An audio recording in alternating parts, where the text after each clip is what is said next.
How to create poll in WhatsApp. Hello everyone and welcome back to our channel. In this video, I'm gonna show you how you can create poll in WhatsApp. So let's get right into the video. So firstly, make sure you are using the latest version of WhatsApp.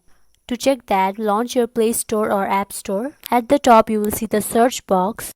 Over here, type in the app name WhatsApp. At the right corner of it, you will find the option of open or update. If you find the option of update, just click on it and update the app to its latest version. After doing this, launch the WhatsApp app. Make sure you have already logged into your account. Now go to your chat section and open the conversation where you want to create the poll.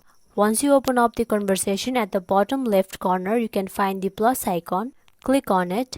Now different options will appear. Simply tap on the option of poll. Now type in the question for the poll. Then you can type in the options and you can add as many as options you want.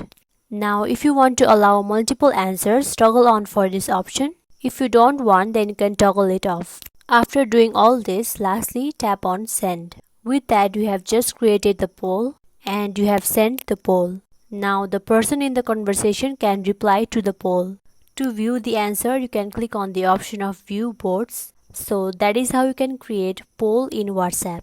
Thank you for watching this video, and if you found this video helpful, please don't forget to like, comment and share this video. Until then, see you next time.